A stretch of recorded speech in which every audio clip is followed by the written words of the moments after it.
Good morning, good afternoon, friends. This is Tracy Brown, your somatic nutrition therapist and attuned eating expert.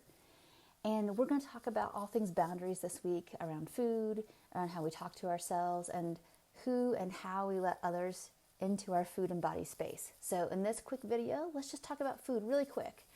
Is the body has its natural boundary system. And I know that's totally a different paradigm than what we've all been brainwashed to believe with diet culture, right? It's like diet culture says you have to control your food because look at you, you can't control yourself. Or if you just had more control, you could change your body or only eat a certain kind of way. And that's actually not true. The reality is that our bodies do have a holding tank, which is our stomach, and there's only so much capacity that we can comfortably hold at any one time. And that's part of our boundary system, that you don't have to worry about this. A lot of people tell me you don't have to worry about this in terms of the body can only hold it only so much at any certain intervals.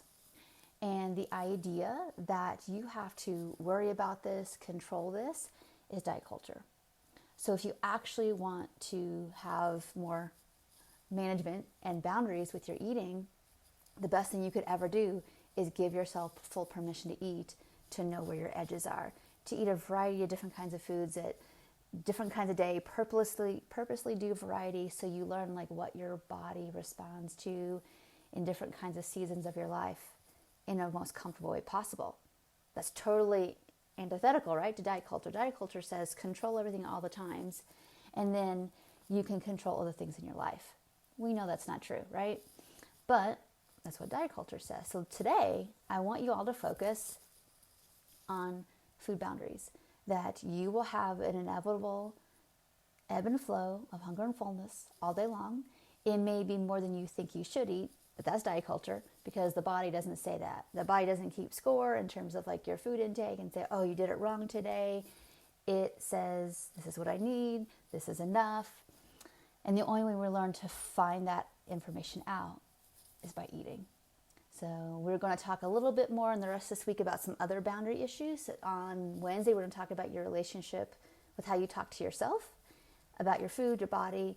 And then on Friday, we're going to talk about other people, because a lot of us struggle with like really almost absorbing other people's emotions, and then we end up projecting, and there's all kinds of stuff that happens. And we really want to work on creating a better container, because what everybody else has got going on is really not our beeswax. But that's really hard when we've had lots of relational ruptures and boundary issues and all that. So we'll talk more about that Friday. But for today, your homework is to start noticing if you're telling yourself mentally that you should or shouldn't eat something, well, what does your body have to say about that? That's your mind. And it's really important that that wisdom is at a very minimum at least heard. If you choose not to listen, like, yeah, I could use a few more bites, and you don't listen, do expect the hunger will come sooner. And that's not because you're out of control. That's just the body giving you feedback. So that's just one example. I would love to hear your comments below about what you learned, what you discovered. And that starts to create a boundary between you and diet culture and a relationship with you and your body. Thank you so much for watching. I will see you Wednesday. Bye for now.